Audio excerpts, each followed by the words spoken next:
Sorry, let me try that one more time.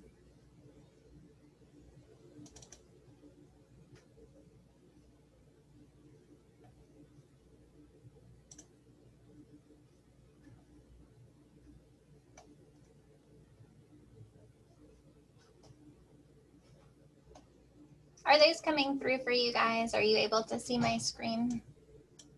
Yes, Dr. Lad. Yeah. Yes? Okay. Maybe you want to hit the enable editing once and hit the slideshow now. Oh, okay, perfect. I was like, for some Okay. reason, okay, got it. Yeah. And then are you seeing my notes pages? Do I need to? Yes, you need to get into the presenter. Yeah. Yeah. Okay, Perfect. okay, good. Excellent. So, all right. My relevant disclosures, I have sat on Gilead Advisory Board on a few occasions, and then I am on the Speakers Bureau for ViiV Pharmaceuticals currently, but none of that should impact our talk today. So just for our objectives, we'll be discussing just screening recommendations for syphilis, particularly in HIV patients, describing treatment recommendations for syphilis and HIV patients, and then also to identify some of the complications that we can see with STDs when these STDs are left untreated. So I always like to show this slide, and just a reminder, I mean, it was in 2017 where we saw really syphilis surging across the nation, and it really we made the national news, New York Times, for our cases in Oklahoma City at that time. And so I always feel like it brings it home and lets us see that it's not only showing up across the nation, but also here in Oklahoma. A lot of times our instructors will say, you know, we only see what we know, and sometimes it can be easy to forget about some of these disorders when we're not testing for them. In our HIV clinic, we're routinely testing for, and we also do see quite a bit of syphilis through our clinic. But as we're doing primary care in other locations, remember that it's important to take a good sexual history. And if we are able to elicit that somebody may be having signs or symptoms of syphilis, or maybe in a high-risk situation where they should be tested for syphilis as well as other sexually transmitted infections, including HIV, to remember that that's important. Also important to remember that if you do, through primary care, find a case of syphilis, to remember to check for other sexually transmitted infections, including HIV, at that time, because the same risk factors are there. This is just another slide showing again the meth addiction that is in our state, and sex trafficking that led to the rise in syphilis cases in 2017. So just a little bit of an introduction. Just like we learn in medical school, just the organism that is involved with syphilis, the Treponema pallidum, transmitted through direct contact with the lesion. And remember, those lesions can almost be anywhere. Vaginal, anal, and oral lesions are the main ones that we often discuss. And symptoms can occur within any time within a 10 to 90 day period. So it's a fairly large time frame, but average can be about 21 days, and has also been known as the Great Pretender. So I'd like to just go through the different stages, just as a reminder of the different stages that we see with syphilis, and the first one being primary. Primary syphilis, remember, is when we actually have a lesion present. Oftentimes we'll call a chancre. It's usually firm and round, but in some cases can be more than one lesion as well. And it is usually painless. So it's a painless lesion. And that can occur on the penis, the vagina, or anus, and can last anywhere from 3 to 6 weeks. It can heal regardless of whether it's treated. So sometimes you'll find a patient and they may test positive for syphilis, and they don't remember having a lesion, or maybe they had the lesion and it went away and it was painless and they may not have noticed. And so that can happen sometimes when you see patients that are asymptomatic. If it's untreated, remember, then it can progress through the stages that we'll talk about. Usually progression from one stage to another, again, a large time frame, but can be anywhere from 2 to 8 weeks. And primary or secondary syphilis can also cause transient decreases in our CD4. So if you're following a patient with HIV, that may be important. I've certainly seen that as in any acute illness where the CD4 can drop, usually the absolute CD4, even if the percent may stay the same. But we can also see increases in the viral load, again, during any acute infection, including syphilis, that can improve after treatment.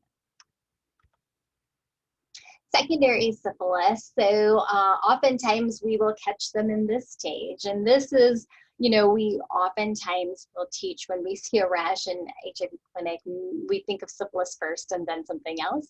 So this can actually be caught on physical exam, and we've certainly had many cases of secondary syphilis that we've seen through our clinic.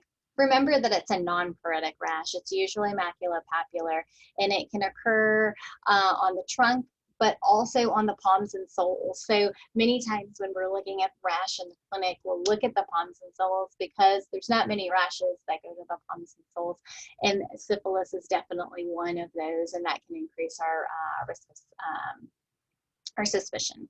Lymphadenopathy, malaise, fever, arthralgias, headache, any of these symptoms can accompany our secondary syphilis.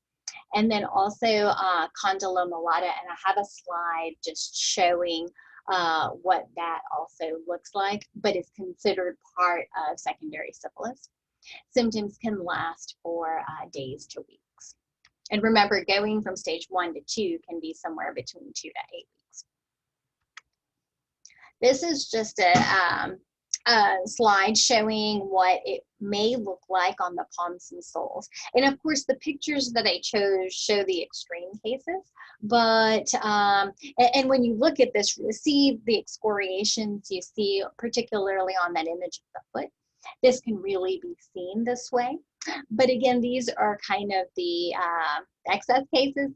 Sometimes you may only find 1 or 2 lesions on the palm or the sole. So it's very important to look at the palms of the soles because it may be a little more subtle than what these pictures are depicting. And this is an image of what it might look like on the trunk if somebody had secondary syphilis. And this is a picture, this is the anal region showing the condyloma lata, and kind of like chocolatey lesions that you'll see near the anal area. And this has been something that I've seen with secondary syphilis as well. Remember that the staging, what stage somebody's on in syphilis is going to determine our treatment. So that's why it's important that we are able to place them within a certain stage. And then another stage can be tertiary syphilis.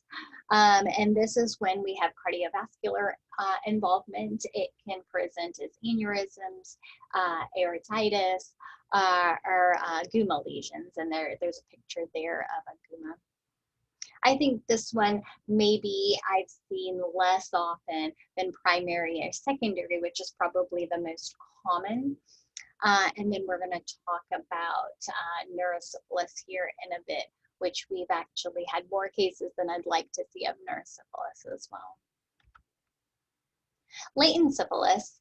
So whenever we talk about latent syphilis, we're talking about patients who may have a positive titer, a positive RPR, and they have no clinical symptoms, so they're asymptomatic. And so we divide this into early or late early latent or late latent, depending on the time frame. And remember then the time frame, well, how do you know? Because they don't have clinical symptoms. The time frame is actually determined by the serologic testing. So if you had an RPR 9 months ago and it was negative, and now your RPR is positive and they have no symptoms, clinical signs or symptoms of syphilis, then it would be early latent. But if you have no RPR for, let's say, 3 years, and then an RPR shows up now, then it could potentially be that they've been in latent syphilis for more than a year, and we're going to treat them as a late latent.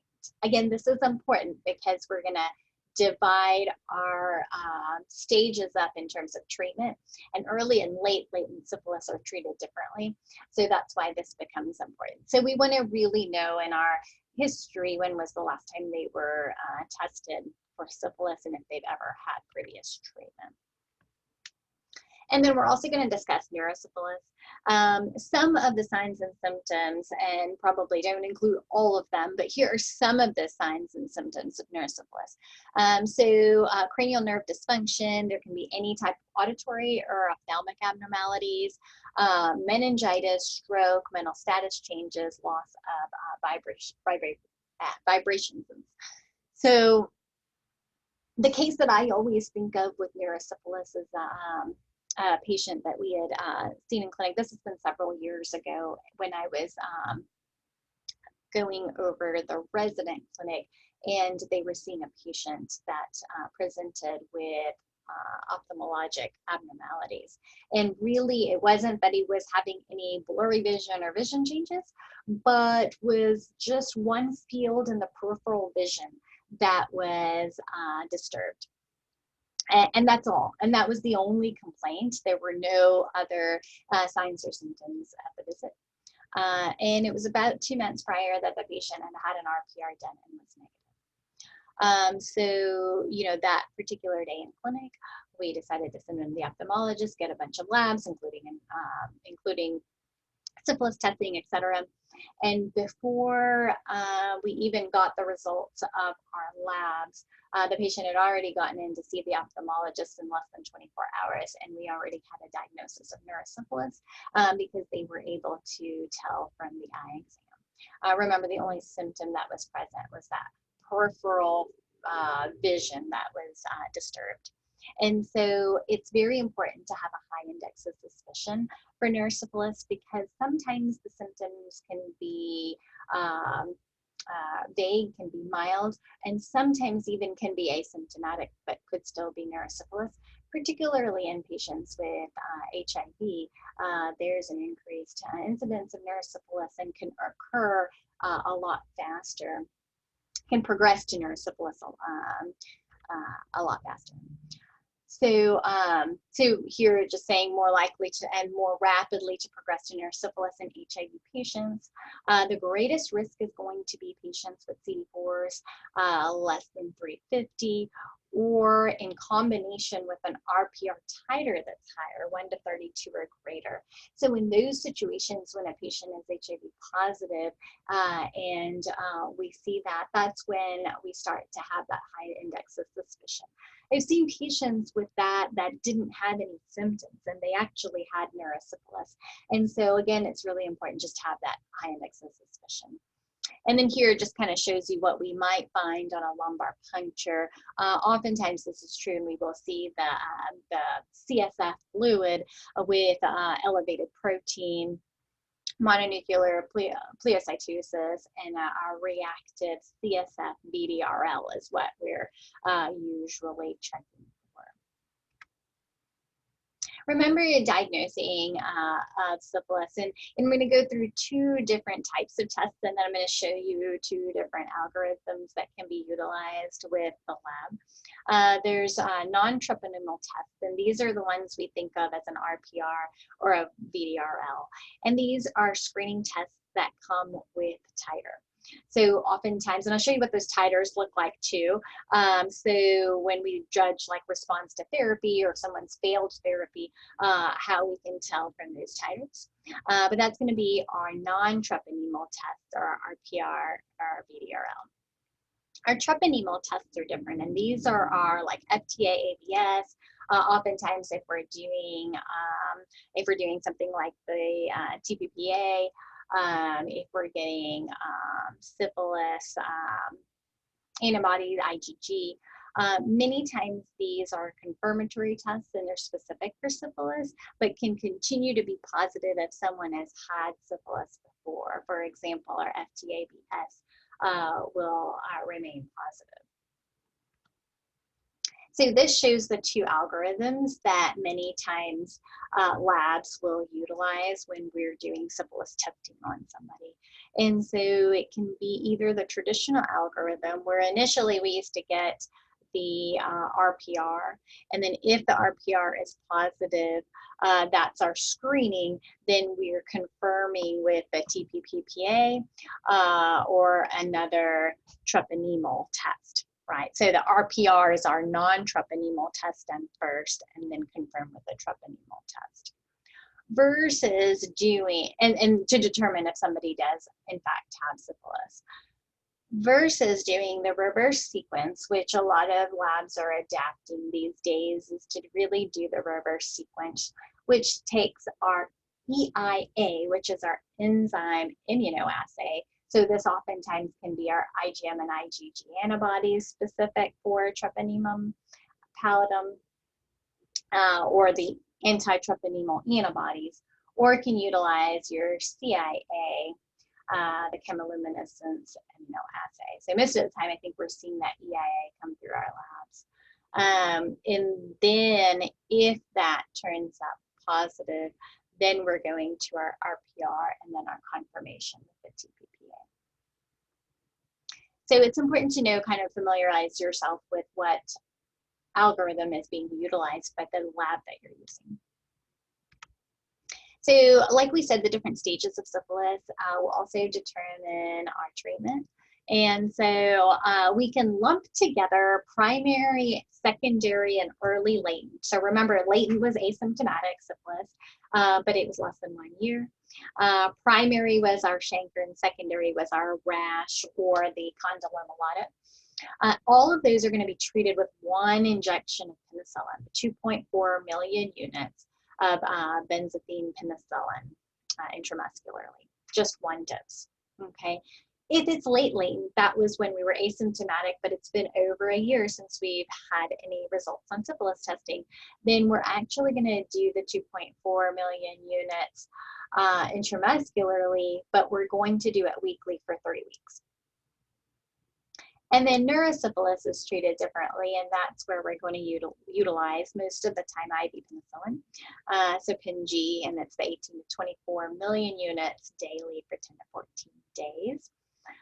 That got an A2 rating in the guidelines. There are some other options with the IM, the procaine penicillin, using that with probenecid. And it is suggested to desensitize a patient to penicillin if a patient is penicillin allergic. So different things that may influence treatment failure. Different things that we should be looking for. So if patient continues to have signs and symptoms that persist or recur, then you want to think about treatment failure. If there's a 4-fold increase or greater in the titer sustained for more than 2 weeks, we may want to think about failure. Non-treponemal titers do not decrease 4-fold 12 to 24 months after therapy. Then there's some things we want to think about there. Is it treatment failure, or did they get reinfected with syphilis? And on that same line, we want to make sure as we're treating patients with syphilis that we recommend that partners get treated, that they refrain from having intercourse for 7 to 10 days after treatment, and that we talk to them about condom use. And if it's a patient that's not HIV positive, that we talk to them about other infections being tested, including HIV, gonorrhea, chlamydia, etc. Treatment failure, you may also want to think about doing a CSF exam. Should we be thinking about neurosyphilis, and is that why they're not responding to treatment?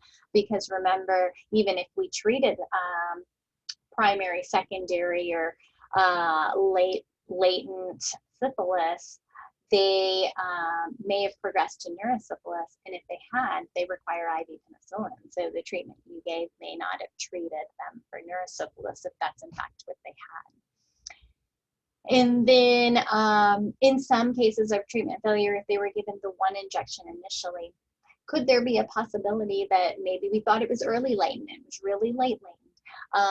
Then the possibility of retreating with 3 injections to treat them like a late latent, which was the injection every 3 weeks, or every week for 3 weeks, sorry. I wanted to show this just as we look at the dilutions. When we do look at those titers for RPR, just kind of how we look at those titers, it's going to be a 2-fold increase. So it goes 1 to 2, 1 to 4, 1 to 8, 1 to 16, 32, 64, 128, etc. And those numbers can get fairly high, even higher than what's shown there on the chart. And so as we look at those, we call that a 2-fold increase when it goes from 4 to 8 or 8 to 16. So one of those changes is a 2-fold. So when we talk about having a 4-fold increase, is thinking of not responding to treatment or maybe being reinfected, we're talking about it changing by 4-fold. So that would be, for example, if somebody was at 1 to 64 and now they're at 1 to 256, they went from 64 to 128 to 256, and that's a 4-fold increase. So I just thought it would take just a few minutes to go over that to make sure we have an understanding of interpreting those titers. And I think that was my last slide. Just wanted to do just a quick didactic, a little bit on syphilis, and I would love to take any comments or any questions.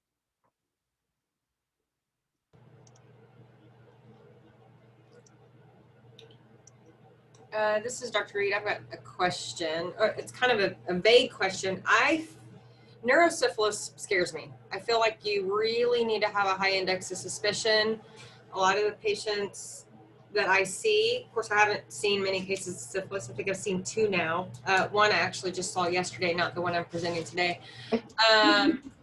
And a lot of the ones that I see, you know, have got psychiatric issues and they're worsening, and a lot of that has to do with their alcohol and drug use. Yes. And so it's like trying to, like, are your worsening psychiatric issues because of your drug use and your lifestyle and all your social situations, or is it because, you know, maybe you've got neurosyphilis? And yeah, I'd had a patient that's not any longer in my care that I had seen and went off to treatment in another state and got a diagnosis of syphilis and had had a lot of new onset psych issues, but also was using methamphetamine. And I had, you know, let them know that they needed to let them know that their doctor was concerned about neurosyphilis. And unfortunately, the health department that they went and got treated at said, oh no, you know, that you'd have to have syphilis for 20 years to develop that. And I'm sure that the message just got delayed incorrectly, but I really had all these concerns. And, you know, the patient just got treated with penicillin, and, you know, I've let them know, you need to follow up, you know, you probably need to see ID, you know, but they're not in my care anymore. So anyways, I know I'm going on and on, but I feel like neurosyphilis is just, and if you don't have easy access to getting someone to get a lumbar puncture, I mean, in tribal health, you know, I'm not attached to a hospital right here. If I was down like maybe at Hastings, I could, you know, get one of the inpatient docs to do a lumbar puncture on somebody, or anyways, that's kind of my statement or question. No, absolutely. It can be difficult being able to set up all that, making sure we have all the labs, appropriate labs ordered for lumbar puncture, et cetera. I mean, we're associated with hospitals, so we used to oftentimes get them scheduled there. But then found that, we started a procedure clinic for our residents through our clinic, and found that it was something that can actually be done outpatient, the lumbar punctures. But we were seeing a lot of neurosyphilis. I mean, I'm telling you, more than I would have liked to see. For sure, especially with so many patients on antiretrovirals now and virally suppressed, and we still oftentimes will diagnose neurosyphilis. And so I think one thing is that high index of suspicion is definitely there in an HIV patient. And depending on where their numbers are too, because the lower CD4s, we tend to see it more. But I will also see it maybe with somebody who has a CD4 greater than 350, but maybe that titer was really high. It just makes me want to know that they're not actually having neurosyphilis, because like the case I told you about, that patient came in and it was just that peripheral field of vision. Well, he actually had symptoms, but we've had patients come in here with no symptoms at all, and they may have had a lower CD4, or maybe they had a high titer on that RPR. And when we really did do that lumbar puncture, lo and behold, they had neurosyphilis.